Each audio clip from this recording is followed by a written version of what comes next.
तो दोस्तों आज का टॉपिक हमारा है जीआईटी यानी गैस्ट्रो इंटेस्टाइनल सिस्टम। इसके अंदर जो मेन इंपोर्टेंट डिजीज हम लोग सबसे पहले डिस्कशन करेंगे वो है पेप्टिक अल्सर।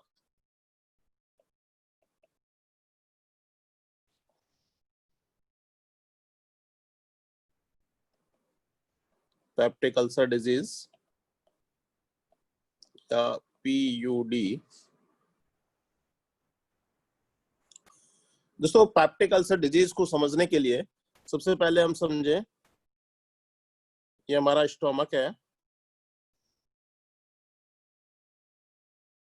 ठीक है। स्टोमक के अंदर दोस्तों पैराइटल सेल्स होती हैं जो कि क्या सीक्रेट करती हैं, HCl सीक्रेट करती है, यानी हाइड्रोक्लोरिक एसिड सीक्रेट करती है। प्लस साथ ही साथ स्टोमक के अंदर एक लेयर होती है,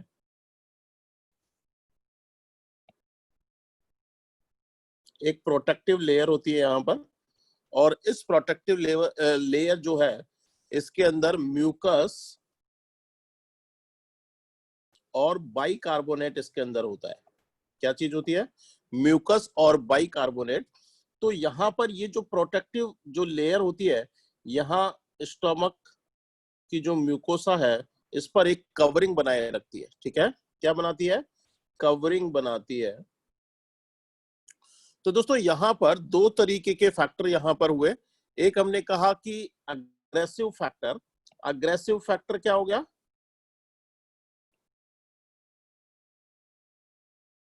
हाइड्रोक्लोरिक एसिड या HCl हो गया। और डिफेंसिव फैक्टर यहां पर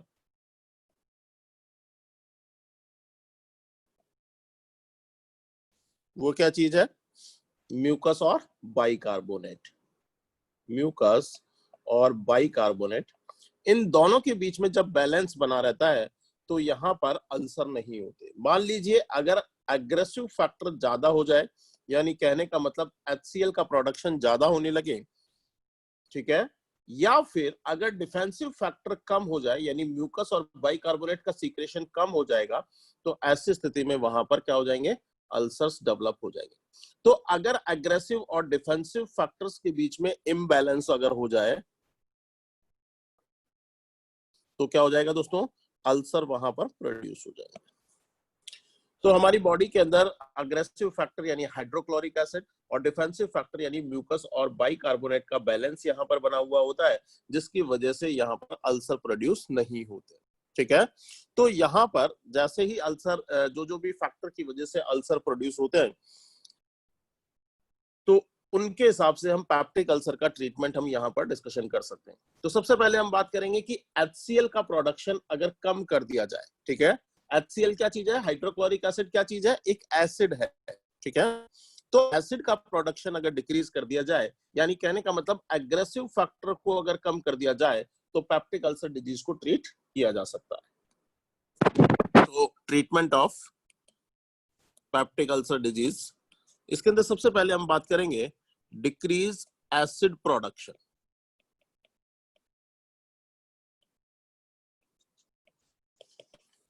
दोस्तों स्टोमक के अंदर जो ये एसिड जो प्रोड्यूस हो रहा है या हाइड्रोक्लोरिक एसिड जो प्रोड्यूस हो रहा है, ये मेनली कौन सी सेल प्रोड्यूस करती है दोस्तों? पैराइटल सेल प्रोड्यूस करती है।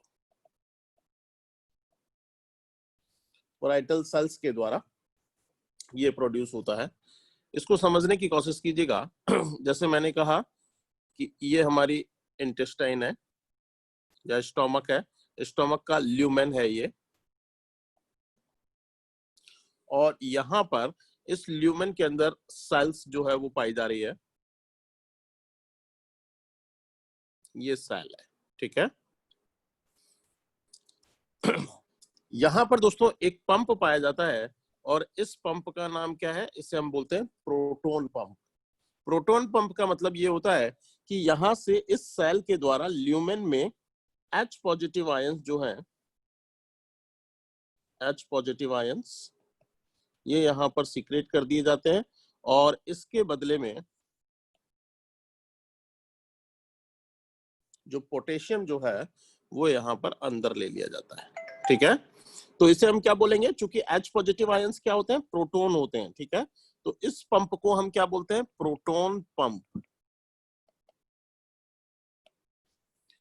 तो दोस्तों यहाँ पर जो स्टोमक की जो ल्यूमन है वहां पर एक पंप पाया जाता है जिसे हम क्या बोलते हैं, प्रोटोन पंप। और ये प्रोटोन पंप क्या कर रहा है, H पॉजिटिव आयंस यानी प्रोटॉन्स को सीक्रेट कर रहा है ल्यूमन के अंदर, और इसके बदले पोटेशियम जो है उसको ले रहा है कहां पर, सेल के अंदर।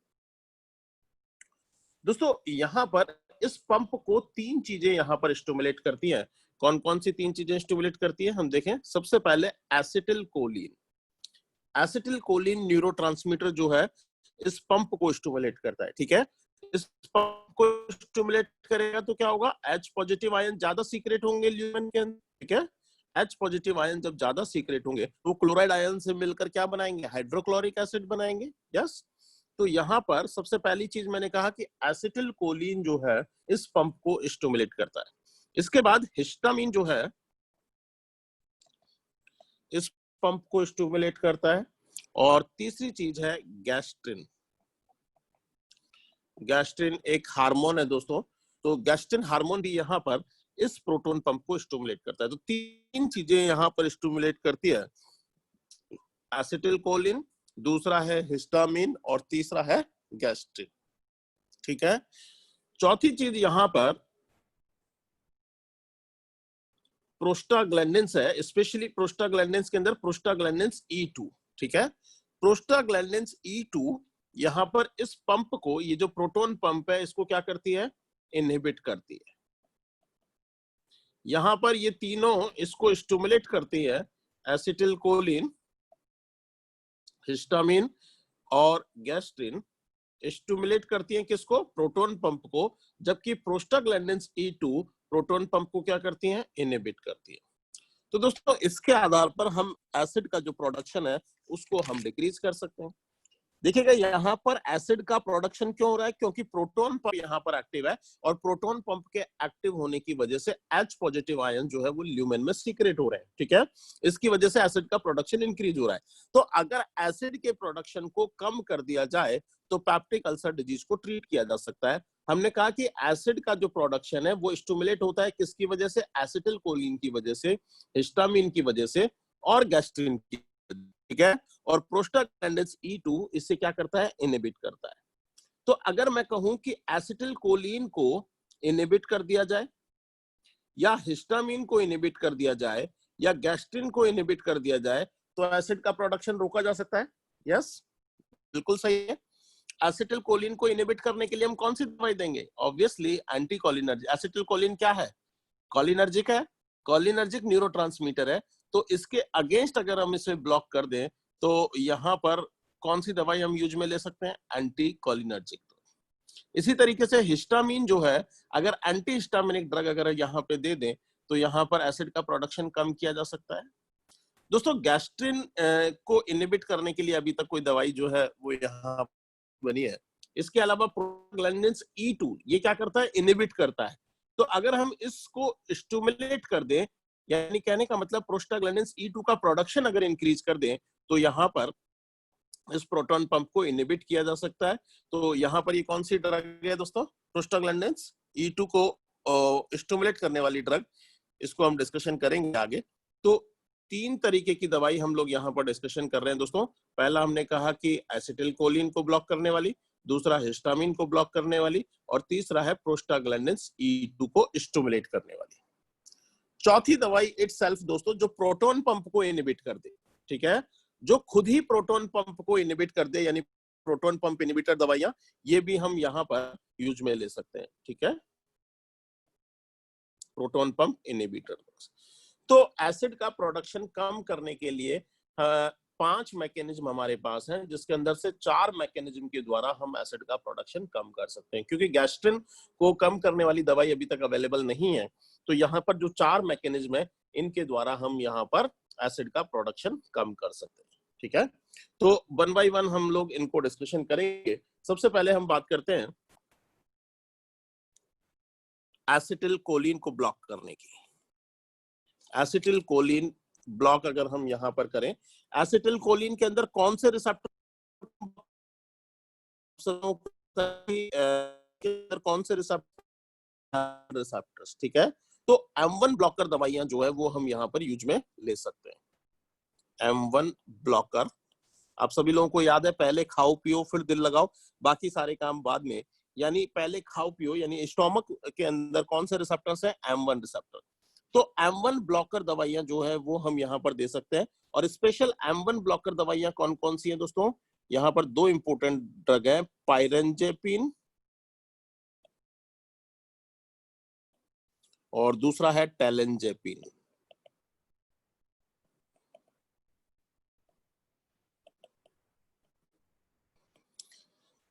तो हमने क्या किया? एसिटिलकोलिन को ब्लॉक कर दिया। और एसिटिलकोलिन मेनली स्टोमक के अंदर M1 रिसेप्टर्स हैं, और M1 रिसेप्टर्स को ब्लॉक करने वाली दवाई यानी M1 ब्लॉकर ड्रग जो है वो हमने यहां पर दी। और ये ड्रग कौन सी है? पायरेंजेपिन और टेलेंजेपिन। ठीक है। दूसरे नंबर पर हमने कहा कि हिस्टामिन को ब्लॉक करने वाली ड्रग जो है वो हम यहाँ पर यूज में ले सकते हैं। हिस्टामिन के अंदर मेनली H2 रिसेप्टर्स यहाँ पर होते हैं, तो H2 ब्लॉकर ड्रग हम यहाँ पर यूज में ले सकते हैं। और H2 ब्लॉकर दवाइयां कौन कौन सी यहाँ पर होती हैं दोस्तों? इसके अंदर ऐसी दवाइयां जिनके एंड में टिडीन लगा हुआ हो। टिडीन जो दवाइयां होती हैं TIDINE, ठीक है। टिडीन ग्रुप की जो दवाइयां होती हैं वो यहाँ पर H2 रिसेप्टर ब्लॉकर होती हैं। कौन कौन सी देखते हैं यहाँ पर? सिमेटिडीन,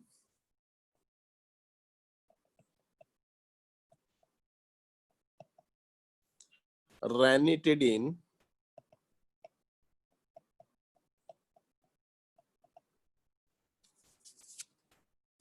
फार्मोटिडीन,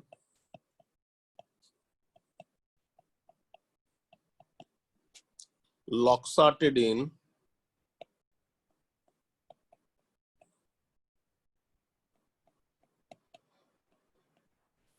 निजाटिडीन,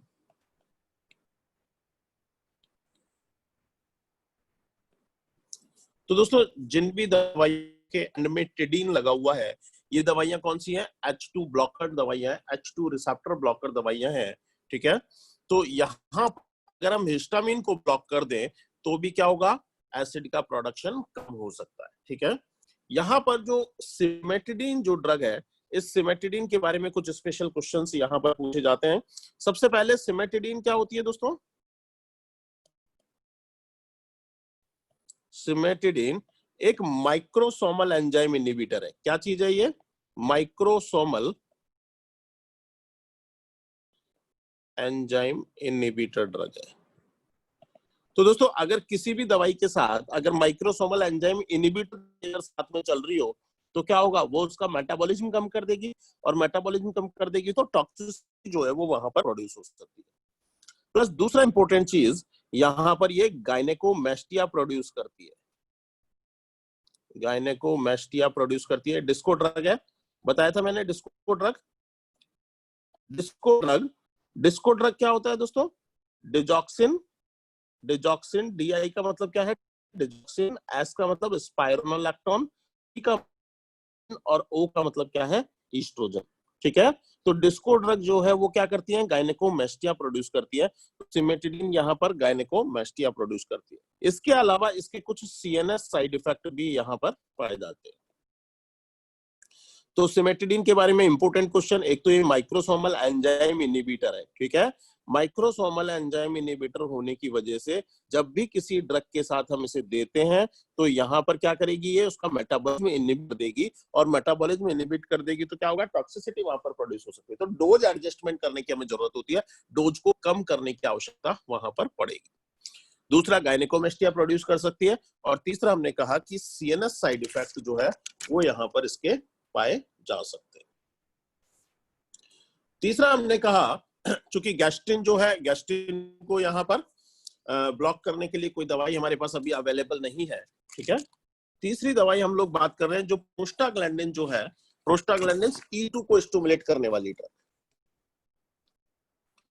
तो तीसरा हमारे पास मैकेनिज्म है प्रोस्टाग्लैंडिन E2। ठीक है। इसको स्टिमुलेट करने वाली ड्रग। दोस्तों प्रोस्टाग्लैंडिन E2 क्या करती है? 3 तरीके से काम करती है। यहाँ पर बहुत ही इंपॉर्टेंट चीज है इसका मैकेनिज्म, कि 3 मैकेनिज्म यहाँ पर है इसका। पहला मैकेनिज्म है कि ये प्रोटॉन पंप को इनहिबिट करती है, प्रोटॉन पंप को इनहिबिट कर देती है। दूसरा हमने कहा कि म्यूकस और बाइकार्बोनेट के सीक्रेशन को इंक्रीज कर देती है, म्यूकस और बाइकार्बोनेट के सीक्रेशन को इंक्रीज कर देती है। तो दोस्तों अगर प्रोटॉन पंप इनहिबिट हो जाएगा तो क्या होगा, फैक्टर जो है यानी एसिड प्रोडक्शन हो जाएगा, और म्यूकस और बाइकार्बोनेट का सीक्रेशन अगर इंक्रीज हो जाएगा तो डिफेंसिव फैक्टर जो है वो यहाँ पर इंक्रीज हो जाएंगे। तीसरी चीज हमने कहा कि म्यूकस ब्लड फ्लो को इंक्रीज कर देती है, म्यूकस ब्लड फ्लो इसकी वजह से इंक्रीज हो जाता है। तो प्रोस्टाग्लैंडिन्स E2 तीन तरीके से यहां पर काम करती है दोस्तों। इसमें प्रोटॉन पंप को इनहिबिट कर देती है जिससे कि एसिड का सीक्रेशन डिक्रीज हो जाता है, ठीक है। म्यूकस और बाइकार्बोनेट का सीक्रेशन डिफेंसिव फैक्टर इंक्रीज हो जाते हैं, और म्यूकस के अंदर ब्लड फ्लो जो है वो इंक्रीज करती है। दोस्तों प्रोस्टाग्लैंडिन्स का सिंथेसिस जो है कैसे होता है, आप सभी लोगों को पता है कि हमने पढ़ा था कि फॉस्फोलिपिड हमारी सेल मेम्ब्रेन के अंदर होता है, और वहां पर एक एंजाइम पाया जाता है जिसे हम बोलते हैं फॉस्फोलाइपेज एराकिडोनिक एसिड के अंदर, और एराकिडोनिक एसिड के अंदर उसका मेटाबॉलिज्म होता है कॉक्स एंजाइम के द्वारा, साइक्लोऑक्सीजनेज एंजाइम के द्वारा। तो यहाँ पर प्रोस्टाग्लैंडिन्स का निर्माण होता है, और जब लाइपोऑक्सीजनेज एंजाइम के द्वारा मेटाबॉलिज्म होता है तो ल्यूकोट्राइन्स बनते हैं।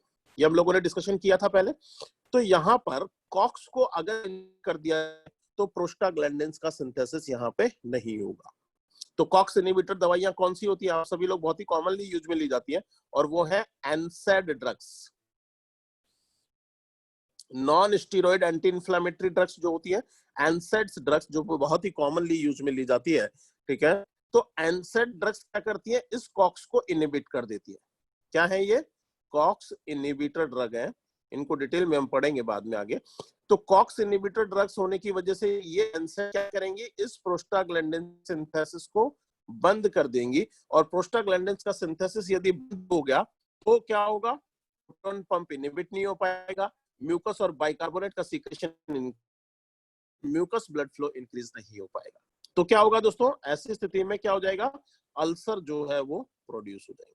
तो अगर कोई पेशेंट लंबे टाइम तक एनसैड अगर वहां पे लेता है, यानी non steroid anti inflammatory drug लेता है, तो कॉक्स इनहिबिशन की वजह से प्रोस्टाग्लैंडिन्स का सिंथेसिस बंद हो जाता है, और प्रोस्टाग्लैंडिन्स का सिंथेसिस अगर बंद होगा तो वहां पर अल्सर प्रोड्यूस हो सकते हैं। क्लियर है दोस्तों। तो NSAID इंड्यूस्ड पैप्टिक अल्सर जो है यहाँ पर किसकी वजह से हो रहे हैं, क्योंकि वहां पर प्रोस्टाग्लैंडिन्स E2 का सिंथेसिस रुका है, प्रोस्टाग्लैंडिन्स E2 का सिंथेसिस रुकने की वजह से वहां पर जो एसिड का सीक्रेशन तो बढ़ ही रहा है, प्लस साथ ही साथ जो डिफेंसिव फैक्टर है यानी म्यूकस और बाइकार्बोनेट का सीक्रेशन जो है वहां पर कम हो रहा है, इसकी वजह से अल्सर जो है वो प्रोड्यूस हो सकता है। दोस्तों प्रोस्टाग्लैंडिन्स E2 ड्रग जो है मेनली यहाँ पर मिसोप्रोस्टोल यहाँ पर होती है, हालांकि मिसोप्रोस्टोल जो है वो कौन सी ड्रग है, PGE1 ड्रग है, ठीक है। लेकिन यहाँ पर इसका कुछ एनालॉग जो होता है जो कि PGE2 की तरह काम करता है, मिसोप्रोस्टोल। तो मिसोप्रोस्टोल मेनली ड्रग जो है वो हम यहाँ पर यूज में लेते हैं NSAID इंड्यूस्ड पैप्टिक अल्सर के लिए। लेकिन दोस्तों मिसोप्रोस्टोल अपने आप में एक बहुत टॉक्सिक ड्रग है, क्या है, टॉक्सिक ड्रग है। मिसोप्रोस्टोल अगर हम देते हैं तो ये अबॉर्शन कर सकती है, यस पता है आप सब लोगों को, डिटेल में हम कई बार मिसोप्रोस्टोल को डिस्कशन करते हैं, ऑब्स्टेटिक्स के अंदर कई बार हम लोगों ने पढ़ा है मिसोप्रोस्टोल। तो मिसोप्रोस्टोल जो है ये क्या करती है दोस्तों, अबॉर्शन के लिए काम में आती है, ठीक है। इसके अलावा ये डायरिया जो है वो प्रोड्यूस कर सकती है, इसके अलावा इसकी वजह से एब्डोमिनल पेन जो है वो हो सकता है। तो इटसेल्फ ये टॉक्सिक होती है, इसके इतने सारे साइड इफेक्ट हैं, जनरली इसको यूज में नहीं लेते, ठीक है। दोस्तों specific drug for NSAID induced peptic ulcer, specific drug की अगर हम बात करें, specific drug for NSAID non steroid anti inflammatory drug, ठीक है। NSAID induced peptic ulcer disease, इसके लिए जो हम ड्रग की बात करेंगे वो कौन सी ड्रग है, मिसोप्रोस्टोल। लेकिन दोस्तों मिसोप्रोस्टोल इटसेल्फ यूज में नहीं ली जाती है, मिसोप्रोस्टोल यूज में नहीं ली जाती क्योंकि ये खुद ही टॉक्सिक होती है। तो अगर मैं आपसे पूछूं कि drug for NSAID induced peptic ulcer disease, तो answer is the proton pump inhibitor. दोस्तों किसी भी तरीके का पेप्टिक अल्सर डिजीज हो, किसी भी टाइप की पेप्टिक अल्सर डिजीज हो, हमेशा जो ड्रग ऑफ चॉइस है वो कौन सा होता है? PPI यानी प्रोटॉन पंप इनहिबिटर। लेकिन अगर आपसे पूछा जाए कि specific drug for the NSAID induced peptic ulcer disease, जो सिर्फ पेप्टिक अल्सर डिजीज के लिए यूज में होती है, दैट इज द मिसोप्रोस्टोल। तो क्वेश्चन को ध्यान से पढ़ने की आवश्यकता है। अगर आपसे पूछा जाए कि drug of choice for the NSAID induced ulcer, answer is the PPI। और आपसे पूछा जाए कि specific drug for the NSAID induced peptic ulcer disease, answer is the misoprostol. दोस्तों सबसे लास्ट में जो चौथा ग्रुप हम लोग पेप्टिक अल्सर डिजीज के लिए सबसे ज्यादा इफेक्टिव जो ड्रग है वो कौन सी है? Proton pump inhibitor. तो दोस्तों बहुत ही सिंपल सी चीज है कि हमने कहा कि यहाँ पर ये जो प्रोटॉन पंप है, ये H पॉजिटिव आयंस जो है वो ल्यूमेन के अंदर सीक्रेट कर रहे हैं। अगर यहाँ को ही हमने इनहिबिट कर दिया, ठीक है, इस पंप को ही अगर हमने ब्लॉक कर दिया, तो क्या होगा? H पॉजिटिव आयंस क्या ल्यूमेन के अंदर सीक्रेट हो पाएंगे? अगर ये नहीं सीक्रेट हो पाएंगे तो यहाँ पर हाइड्रोक्लोरिक एसिड का प्रोडक्शन ही नहीं होगा और यहाँ पर एसिडिटी जो है या एसिड का जो प्रोडक्शन है वो कम हो जाएगा। क्लियर है दोस्तों? तो यहाँ पर जो पेप्टिक अल्सर डिजीज के लिए जो मोस्ट इफेक्टिव ड्रग है वो कौन सी है? PPI। और PPI के अंदर दोस्तों प्रेजोल ड्रग जो होती है, प्रेजोल, PRAZOLE, प्रेजोल, प्रेजोल ड्रग जिसके भी एंड में प्रेजोल लगा हुआ है, वो कौन सी दवाइयां हैं दोस्तों? PPI। जैसे कि एग्जांपल हम लोग देखते हैं, ओमेप्रेजोल, ओमेप्रेजोल। दूसरा हमने कहा एस्मोप्रेजोल, पेंटाप्रेजोल,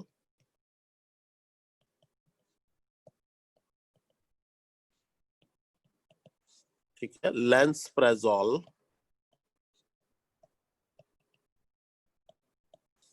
रेबेप्रेजोल।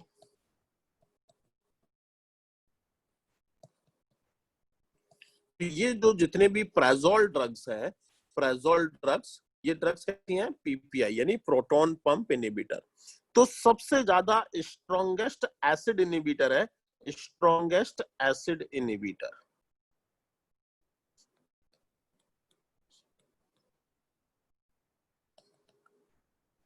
यानी कहने का मतलब दोस्तों, यहां पर सबसे ज्यादा एसिड को कम करने वाली जो दवाइयां हैं वो कौन सी हैं? PPI। तो दोस्तों PPI किसी भी तरीके का पेप्टिक अल्सर डिजीज हो, चाहे NSAID इंड्यूस्ड हो, चाहे और कोई सा भी इंड्यूस्ड पेप्टिक अल्सर डिजीज हो, हमेशा जो ड्रग ऑफ चॉइस है पेप्टिक अल्सर डिजीज के लिए वो कौन सा होगा? PPI। तो अगर मैं आपसे कहूं कि drug of choice for peptic ulcer disease, answer is the PPI। दूसरा हमने कहा कि drug of choice for gastroesophageal reflux disease, again answer is the PPI। अगर मैं कहूं आपसे drug of choice for Zollinger Zollinger Ellison syndrome, Zollinger Ellison syndrome,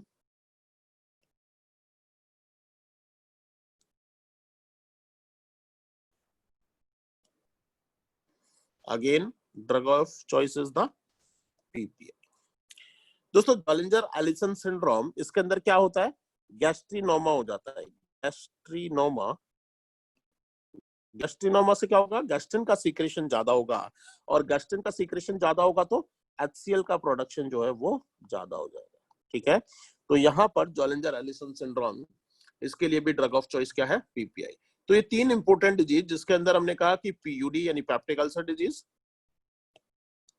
दूसरा हमने कहा GERD यानी गैस्ट्रोएसोफेजियल रिफ्लक्स डिजीज, और तीसरा हमने कहा जॉलिंजर एलिसन सिंड्रोम। इन तीनों के लिए जो ड्रग ऑफ चॉइस है वो क्या है? PPI।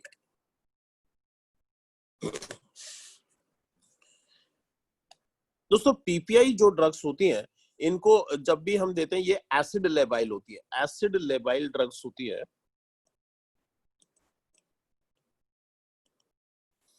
एसिड लेबाइल ड्रग्स होती है, यानी कहने का मतलब एसिड के अंदर ये ब्रेक हो जाती है। जैसे कि इसको समझिएगा,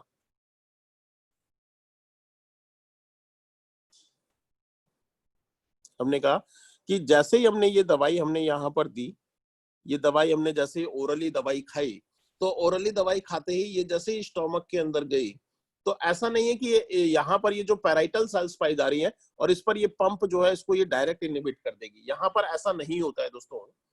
जैसे ही ये स्टोमक के अंदर पहुंचती है, पैराइटल सेल्स को ये यहाँ पर जाकर यहाँ पर जो प्रोटॉन पंप है उसको इनहिबिट नहीं करती दोस्तों, चूंकि ये एसिड लेबाइल होती है। अगर ये एसिड लेबाइल यानी कहने का मतलब यहाँ पर जो हाइड्रोक्लोरिक एसिड पहले से मौजूद है, इसके अंदर क्या हो जाएगा, ये ब्रेक हो जाएगा, और ब्रेक हो जाएगा तो इसका एब्जॉर्प्शन ही नहीं होगा, यानी कहने का मतलब यहाँ पर ये दवाई जो है वो ब्रेक खराब हो जाएगी।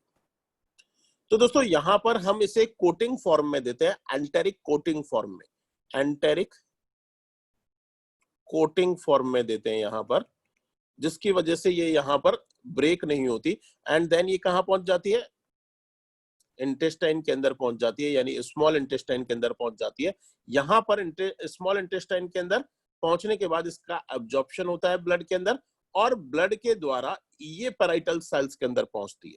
ठीक है, यहां पर इसका एब्जॉर्प्शन जो है वो कैसे होता है पैराइटल सेल्स के अंदर, पहले ये स्मॉल इंटेस्टाइन के अंदर जाती है, वहां पर ब्लड के अंदर इसका एब्जॉर्प्शन होता है, और ब्लड के द्वारा ये फिर पैराइटल सेल्स तक पहुंचती है, एंड देन फिर यहाँ पर इस प्रोटॉन पंप को ये इनहिबिट करती है। ठीक है, तो पीपीआई जो है परमानेंट प्रोटॉन पंप इनहिबिटर है, परमानेंट प्रोटॉन पंप इनहिबिटर, यानी कहने का मतलब जिस भी प्रोटॉन पंप को इन्होंने इनहिबिट कर दिया वो परमानेंटली खराब हो गया, अब वो कभी भी जिंदगी के अंदर आगे जो है वो एसिड सीक्रेट नहीं कर पाएगा। ठीक है, तो पीपीआई क्या चीज है, जो परमानेंट प्रोटॉन पंप इनहिबिटर होते हैं दोस्तों ये, यानी कहने का मतलब ये अगर एक बार किसी प्रोटॉन पंप को इनहिबिट कर देते हैं तो लाइफ लॉन्ग वो प्रोटॉन पंप जो है वो यहाँ पर इनहिबिट हो जाता है। ठीक है, तो प्रोटॉन पंप जो इनहिबिटर दवाइयां है, तो इससे क्या होगा दोस्तों, ये एक तरीके की हिट एंड रन ड्रग है, हिट एंड रन ड्रग। क्या मतलब होता है हिट एंड रन ड्रग का, हिट एंड रन का मतलब समझिएगा दोस्तों, जैसे मैंने कहा कि मैं सड़क पे जा रहा हूं और मैंने अचानक से जो है एक्सीडेंट कर दिया, किसी का हिट कर दिया, एंड देन वहां से भाग गया, तो क्या होगा दोस्तों, हिट एंड रन से मैंने किसी को एक्सीडेंट किया, वहां पर हिट कर दिया, एंड देन सडनली वहां से भाग गया, तो क्या होगा, जो हिट होने वाला व्यक्ति है मेरे भागने के बाद भी वहां पर उस पर तो असर रहेगा ही रहेगा। ठीक है, यानी कहने का मतलब हो सकता है उसके हाथ पैर टूट जाए, तो लंबे टाइम तक जिसको हिट हुआ है वहां पर उस पर अफेक्ट रहेगा, यानी ये जो दवाई है वो भी इसी तरीके से काम करती है, पहले हिट कर देती है एंड देन गायब हो जाती है। ठीक है, चूंकि यहाँ पर इसका एक्शन थोड़ी देर बाद ही 4 घंटे 6 घंटे के बाद इसका एक्शन खत्म हो जाता है, लेकिन प्रोटॉन पंप को तो ये क्या कर गया, हमेशा के लिए यहाँ पर ब्लॉक कर गया। तो ऐसी दवाइयां क्या कहलाती है, हिट एंड रन, यानी हिट करके वो भाग गई है, भाग गई है यानी वो तो सीक्रेशन, वो तो वहां पर जो सीरम से उसकी कंसंट्रेशन जो है वो खत्म हो गई, उसका मेटाबॉलिज्म हो गया है, थोड़ी देर बाद उसका एक्शन 4 घंटे 6 घंटे बाद उसका खत्म हो गया है, लेकिन प्रोटॉन पंप को ये परमानेंटली इनहिबिट करके चली गई। तो इसे हम क्या बोलते हैं, हिट एंड रन ड्रग। दोस्तों फार्मेकोलॉजी के अंदर हम 3 तरीके की main important hit and run drug हमें याद रखनी चाहिए। इसके अंदर कौन कौन सी दवाइयां होती है, एक तो पीपीआई, पीपीआई यानी प्रोटॉन पंप इनहिबिटर, दूसरा है एस्पिरिन, और तीसरा है माओ इनहिबिटर, मोनोएमीन ऑक्सीडेज इनहिबिटर। ये आपको याद रखनी है दोस्तों। हिट एंड रन ड्रग के एग्जांपल अगर कभी आपसे पूछे जाए तो इसके अंदर पीपीआई, एस्पिरिन और माओ इनहिबिटर हम यहाँ पर पढ़ते हैं। साइड इफेक्ट की अगर हम बात करें कि इसकी वजह से क्या क्या साइड इफेक्ट हो सकते हैं, तो दोस्तों पीपीआई को लॉन्ग टर्म यूज में लेने की वजह से कैल्शियम का एब्जॉर्प्शन, कैल्शियम का एब्जॉर्प्शन एंड विटामिन बी12 का एब्जॉर्प्शन जो है वो डिक्रीज होता है। पीपीआई को लॉन्ग टर्म यूज में लेने से कैल्शियम और विटामिन बी12 का एब्जॉर्प्शन जो है वो क्या हो जाएगा दोस्तों, डिक्रीज हो जाएगा। तो अगर कैल्शियम का एब्जॉर्प्शन डिक्रीज होगा तो क्या हो सकता है, ऑस्टियोपोरोसिस यहां पर हो सकता है। विटामिन B12 का एब्जॉर्प्शन अगर डिक्रीज होगा तो क्या हो जाएगा, मेगलोब्लास्टिक एनीमिया।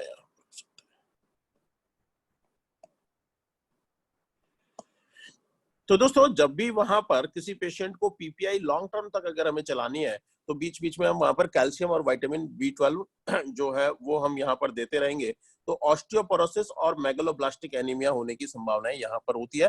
प्लस साथ ही साथ इन्फेक्शन के चांसेस जो है वो ज्यादा बढ़ जाते हैं, रिस्क ऑफ इन्फेक्शन जो है वो भी यहाँ पर इंक्रीज होती है। तो दोस्तों प्रोटॉन पंप इनहिबिटर आप सभी लोगों को याद रखना है, बहुत ही इंपॉर्टेंट है, यहाँ से क्वेश्चन एग्जाम के अंदर जरूर से जरूर अपीयर होता है। ऐसी सभी दवाइयां जिनके एंड में प्रेजोल लगा हुआ है, ये क्या है, प्रोटॉन पंप इनहिबिटर है, ठीक है।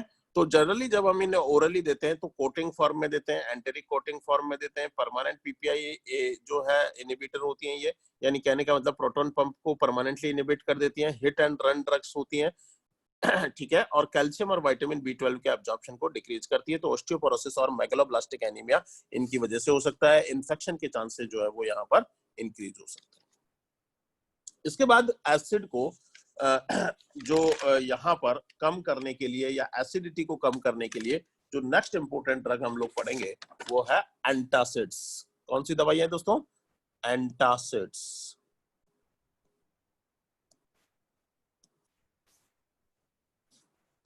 एंटासिड्स दोस्तों नाम से ही पता चल रहा है, एंट एसिड, यानी जो एसिड के अगेंस्ट काम करे उसे हम क्या बोलेंगे, एंटासिड्स, ठीक है। तो ये जो दवाइयां हैं वो मेनली एसिड को न्यूट्रलाइज करती है। एसिड को न्यूट्रलाइज करने वाली जो दवाइयां हैं उन्हें हम क्या बोलते हैं, एंटासिड्स, ठीक है। मान लीजिए मैंने कहा कि कोई पेशेंट आपके पास आधी रात को इमरजेंसी के अंदर एडमिट होता है और बर्निंग एपिगैस्ट्रिक पेन के साथ आपके पास आता है, ठीक है। तो मैंने कहा कि अचानक से उसे रात में बहुत सीवियर पेन होता है, बर्निंग एपिगैस्ट्रिक पेन की हिस्ट्री के साथ।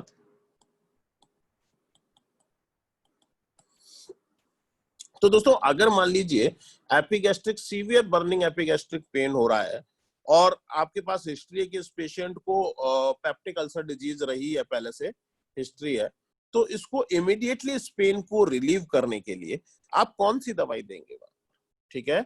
इमीडिएटली अगर हमें इस पेन को रिलीव करना है, इमीडिएटली पेन को रिलीव करना है दोस्तों,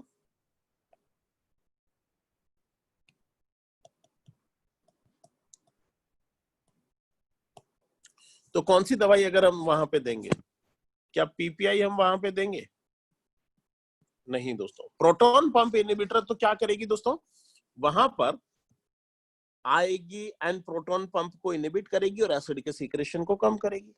लेकिन सीवियर बर्निंग एपिगैस्ट्रिक पेन हम क्यों कह रहे हैं कि मान लीजिए ये पेशेंट है, इसको अल्सर जो है हो रखा है पहले से, यहाँ पर अल्सर जो है वो हो रखा है और इसके अंदर एसिड टच कर रहा होगा, तभी तो यहाँ पर अचानक से बहुत सीवियर पेन हो रहा होगा, ठीक है।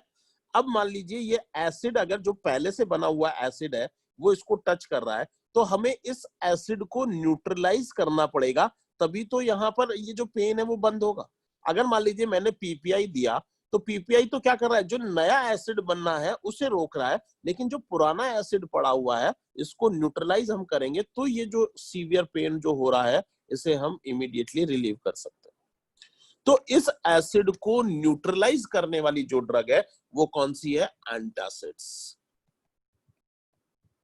यानी कहने का मतलब स्टोमक के अंदर जो पहले से जो यहाँ पर पड़ा हुआ है एसिड, इस एसिड को यहाँ पर न्यूट्रलाइज हमें करना पड़ेगा, जिसकी वजह से जो अल्सर यहाँ पर बना हुआ है इस अल्सर को ये टच नहीं करेगा और वहां पर पेन जो है वो रिलीव हो जाएगा, ठीक है। तो एंटासिड्स जो है वो हम यहाँ पर इमीडिएटली पेन को रिलीव करने के लिए हम यहाँ पर देंगे। तो एंटासिड्स कौन कौन से होते हैं दोस्तों, एंटासिड्स मेनली मैग्नीशियम हाइड्रोक्साइड या एल्यूमिनियम हाइड्रोक्साइड, ये जो दवाइयां होती हैं ये मेनली एंटासिड्स होती है। मैग्नीशियम हाइड्रोक्साइड या एल्यूमिनियम हाइड्रोक्साइड या मिल्क ऑफ मैग्नीशिया, ये जो दवाइयां होती हैं ये क्या है, एंटासिड्स है, ठीक है। इसके अंदर जो मैग्नीशियम सब्सटेंस पाया जाता है, ठीक है, दो तरीके के सब्सटेंस है, एक हमने कहा मैग्नीशियम, दूसरा हमने कहा एल्यूमिनियम। मैग्नीशियम दोस्तों डायरिया प्रोड्यूस कर सकता है, इसकी वजह से डायरिया हो सकता है, और एल्यूमिनियम जो है इसकी वजह से कॉन्स्टिपेशन हो सकता है। ठीक है, मैग्नीशियम की वजह से डायरिया प्रोड्यूस हो सकता है और एल्यूमिनियम की वजह से कॉन्स्टिपेशन प्रोड्यूस हो सकता है। लेकिन दोस्तों यहां पर एक बहुत इंपॉर्टेंट चीज है कि ये जो दवाई है मैग्नीशियम हाइड्रोक्साइड जो है ये यहाँ पर फास्ट एक्टिंग होती है, जबकि एल्यूमिनियम हाइड्रोक्साइड जो है ये कैसी दवाई है, ये यहाँ पर स्लो एक्टिंग है। स्लो एक्टिंग है लेकिन ये लॉन्ग एक्टिंग है। ठीक है, स्लो एक्टिंग है और लॉन्ग एक्टिंग है। तो दो इंपोर्टेंट ड्रग आपको एंटासिड्स के रूप में याद रखनी है, एक है मैग्नीशियम हाइड्रोक्साइड और दूसरा है aluminium hydroxide. Magnesium hydroxide diarrhoea produce कर सकता है, लेकिन ये जो ड्रग है वो फास्ट एक्टिंग होती है, जबकि एल्यूमिनियम हाइड्रोक्साइड कॉन्स्टिपेशन प्रोड्यूस कर सकता है। ये दवाई स्लो एक्टिंग होती है लेकिन लॉन्ग एक्टिंग होती है। ठीक है, धीरे धीरे काम करती है लेकिन लंबे टाइम तक काम करती है।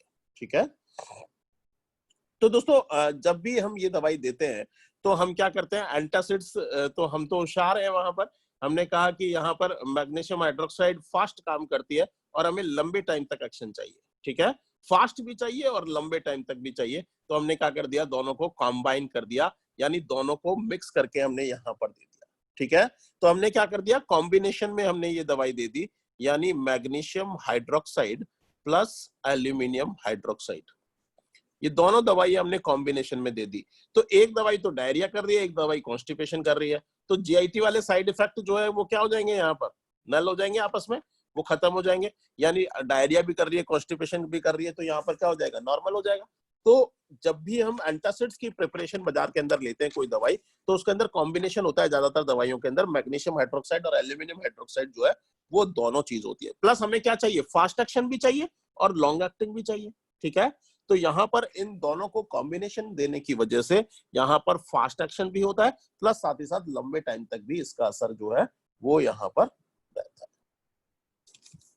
तो दोस्तों नेक्स्ट ग्रुप आप सब लोगों ने पढ़ लिया, दैट इज द एंटासिड्स। इसके बाद जो नेक्स्ट इंपोर्टेंट ग्रुप है, हमने कहा कि ये स्टोमक है। स्टोमक के अंदर अल्सर जो है वो यहाँ पर बना हुआ है। ठीक है, ये घाव यहाँ पर बना हुआ है, अल्सर बना हुआ है। तो दोस्तों अगर यहाँ पर एसिड अगर इसको टच करता रहेगा, हमने कहा कि एसिड यहाँ पर इसको टच करता रहेगा, तो क्या ये अल्सर हील हो पाएगा, नहीं हो पाएगा। तो इसको हील होने के लिए यहाँ पर जो एसिड है वो इससे टच नहीं होना चाहिए, तो हमें एक ऐसी कवरिंग जो है वो यहाँ पर चाहिए, ऐसी कवरिंग जो है वो हमें चाहिए जो कि एसिड जो है इस पर टच नहीं हो पाए।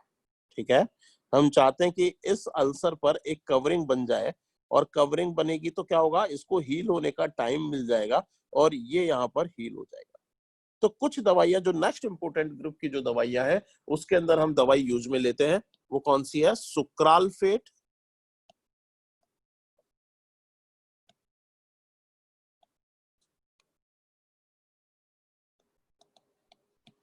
सुक्रालफेट और colloidal bismuth subcitrate, colloidal bismuth subcitrate. ठीक है, तो यहां पर जो कवरिंग करने वाली जो दवाई है, ठीक है, यहां पर कवरिंग करने वाली जो दवाई है, दो इंपोर्टेंट दवाई यहां पर है। एक हमने कहा सुक्रालफेट और कॉलोइडल बिस्मथ सबसिट्रेट। ये क्या करती है, यहां पर इस अल्सर के ऊपर एक कवर बना देती है। कवर बनाने की वजह से एसिड इस अल्सर पर टच नहीं होता, जिसकी वजह से यहां पर उसको हील होने के लिए टाइम मिल जाता है। ठीक है, तो सुक्रालफेट और कॉलोइडल बिस्मथ सबसिट्रेट क्या है, एक यहाँ पर कवरिंग एजेंट है। एक तरीके से कैसे काम करती है, जो प्रोटेक्टिव कवरिंग जो है वो यहाँ पर बना देती है। ठीक है, तो यहाँ पर हम देखते हैं कि सुक्रालफेट को सबसे पहले हम डिस्कशन करेंगे। सुक्रालफेट, सुक्रालफेट के जो मॉलिक्यूल्स होते हैं दोस्तों वो बहुत छोटे छोटे होते हैं।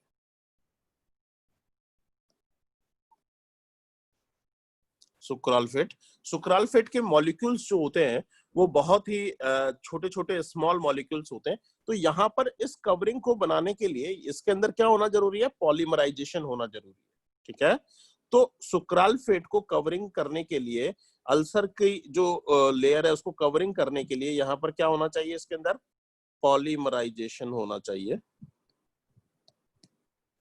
ठीक है, तो पॉलीमराइजेशन होगा तो यहाँ पर इसके मॉलिक्यूल जो है वो आपस में चिपक जाएंगे और यहाँ पर इसके चारों तरफ ये कवरिंग कर लेंगे। लेकिन दोस्तों एक बहुत ही इंपॉर्टेंट चीज है कि पॉलीमराइजेशन के लिए यहाँ पर जो स्टोमक का जो पीएच है वो 4 से कम होना चाहिए। पीएच जो है वो लेस देन 4 होना चाहिए। अगर पीएच 4 से ज्यादा है तो यहाँ पर इसका पॉलीमराइजेशन नहीं होगा। ठीक है, तो स्टोमक यदि स्टोमक के अंदर पीएच अगर 4 से ज्यादा होता है तो पॉलीमराइजेशन यहाँ पे नहीं होगा। मान लीजिए एक पेशेंट हमारे पास अल्सर का आया और हमने क्या कर दिया, उसको एंटासिड्स दे रखे हैं। क्या दे रखे हैं, एंटासिड्स दे रखे हैं। तो एंटासिड्स तो क्या करेगा, एसिड को न्यूट्रलाइज कर देगा, यानी पीएच जो है वो क्या कर देगा, 4 से ज्यादा कर देगा। और अब हमने यहाँ पर अल्सर को हील होने के लिए क्या दवाई दी है, सुक्राल्फेट यहाँ पे दी है। और यहाँ पर इसका पॉलीमराइजेशन जो होता है वो 4 से कम पर होता है। तो क्या ये दवाई काम करेगी, यहाँ पर सुक्राल्फेट काम करेगी, नहीं करेगी दोस्तों। तो एंटासिड्स प्लस सुक्राल्फेट, इन दोनों को कभी भी साथ में एक साथ जो है वो यहाँ पर नहीं देना चाहिए। एंटासिड्स और सुक्राल्फेट को दोनों को एक साथ हमें नहीं देना चाहिए। इन दोनों के बीच में गैप रखना, 4-5 घंटे का गैप जो है वो आपस में रखना जरूरी है। अदरवाइज तो यहाँ पर ये जो सुक्राल्फेट है इसका पॉलीमराइजेशन नहीं होगा, और पॉलीमराइजेशन नहीं होगा तो ये दवाई यहाँ पर काम नहीं कर पाएगी। तो कभी भी यहाँ पर सुक्राल्फेट और एंटासिड्स को दोनों को एक साथ यूज में हमें नहीं लेना चाहिए। दूसरा हमने कहा सीबीएस यानी colloidal bismuth substrate. Colloidal bismuth substrate, तो इसके अंदर एक सब्सटेंस है, कौन सा, बिस्मथ। बिस्मथ जो है इसकी एक प्रॉपर्टी होती है कि ये हेलिकोबैक्टर पाइलोरी जो है इसको ये किल करता है। हेलिकोबैक्टर पाइलोरी को क्या करता है, ये किल करता है, यानी इसको डिस्ट्रॉय करता है, मारता है। तो हेलिकोबैक्टर पाइलोरी की वजह से जो एसिड जो इंक्रीज हो रहा है उसके लिए भी ये फायदेमंद है। तो बिस्मथ की प्रॉपर्टी होती है कि हेलिकोबैक्टर पाइलोरी को ये किल करता है। कई बार जब हम ये दवाई यूज में लेते हैं तो इसकी वजह से बिस्मथ पॉइजनिंग हो जाती है। ठीक है, अगर हम ज्यादा इसको यूज में लेंगे तो क्या हो सकता है, बिस्मथ पॉइजनिंग। बिस्मथ क्या है, एक हैवी मेटल है। ठीक है, तो बिस्मथ पॉइजनिंग होने की वजह से यहाँ पर ये बॉन और ब्रेन को इन्वॉल्व करती है, बॉन और ब्रेन को इन्वॉल्व करती है। दोस्तों बिस्मथ के अंदर भी बी आ रहा है और यहाँ पर बॉन और ब्रेन को ये इन्वॉल्व करती है। तो बॉन को अगर ये इन्वॉल्व करेगी तो यहाँ पर क्या हो जाएगा, ऑस्टियो डिस्ट्रॉफी यहाँ पर हो सकता है, ऑस्टियो डिस्ट्रॉफी। और ब्रेन को अगर ये इन्वॉल्व करेगी तो एनकेफेलोपैथी यहाँ पर प्रोड्यूस हो सकती है। तो ये साइड इफेक्ट है दोस्तों बिस्मथ पॉइजनिंग के अंदर, ऑस्टियोडिस्ट्रॉफी और एनकेफेलोपैथी यहां पर हो सकती है। आसानी से याद रख सकते हैं, बिस्मथ के अंदर बी आ रहा है तो बॉन और ब्रेन को ये इन्वॉल्व करती है, बॉन के अंदर ये ऑस्टियोडिस्ट्रॉफी और ब्रेन के अंदर एनकेफेलोपैथी जो है वो यहाँ पर प्रोड्यूस होती है। तो दोस्तों ये इंपॉर्टेंट, सबसे पहले हमने कहा कि एसिड का प्रोडक्शन कम करने वाली दवाइयां, दूसरा हमने कहा कि एसिड को न्यूट्रलाइज करने वाली दवाइयां, तीसरा हमने कहा कि अल्सर के ऊपर कवरिंग बनाने वाली जो दवाइयां हैं जिसकी वजह से यहाँ पर अल्सर को हील होने के लिए टाइम मिल जाए। चौथी जो इंपॉर्टेंट ड्रग हम लोग यहाँ पर पढ़ेंगे, हेलिकोबैक्टर पाइलोरी की वजह से जो यहाँ पर अल्सर प्रोड्यूस होते हैं उसके लिए जो ड्रग्स है वो हम यहाँ पर डिस्कशन करेंगे। Anti Helicobacter pylori, anti Helicobacter pylori drugs.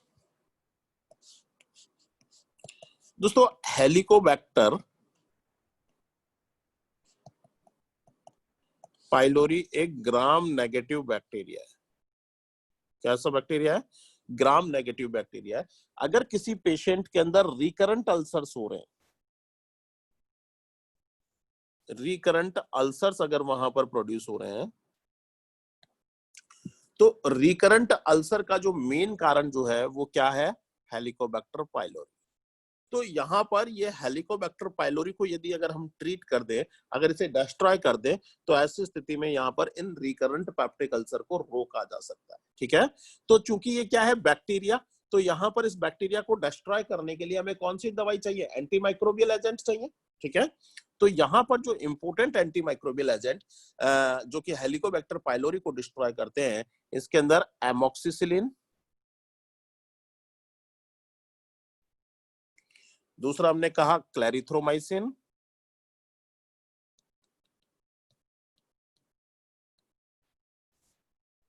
और तीसरा हमने कहा मेट्रोनिडेजोल।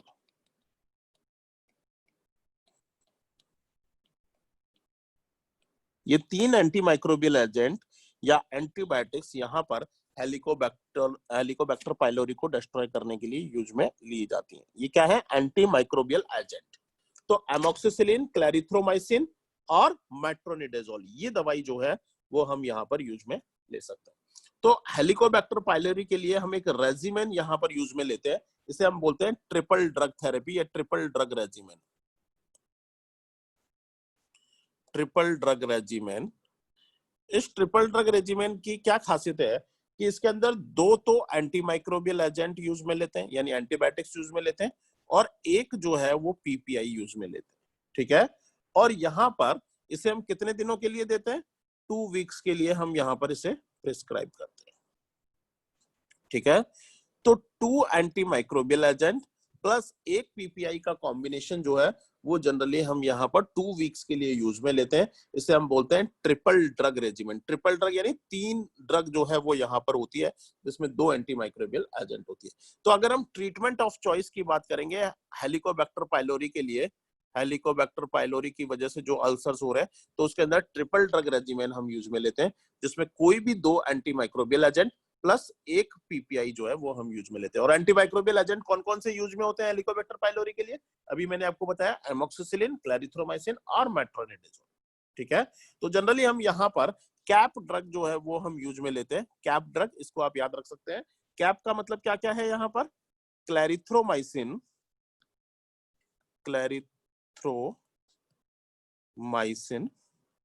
दूसरा हमने कहा ए का मतलब एमोक्सिसिलिन,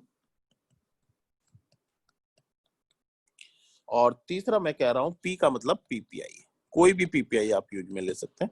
तो यहां पर ये जो कैप ड्रग है वो हम यहां पर यूज में लेते हैं, ठीक है। याद रह जाएगा आपको, कैप ड्रग, क्लैरिथ्रोमाइसिन, एमोक्सिसिलिन और पीपीआई, ठीक है। तो anti Helicobacter pylori antimicrobial agent जो है वो बहुत ही इंपॉर्टेंट है, आपसे पूछे जाते हैं एग्जाम के अंदर। हेलिकोबैक्टर पाइलोरी का ट्रीटमेंट जो है वो आपसे पूछा जाता है। तो यहाँ पर कैप ड्रग हम यूज में ले सकते हैं, क्लैरिथ्रोमाइसिन, एमोक्सिसिलिन एंड पीपीआई, ठीक है। तो this is all about the peptic ulcer disease.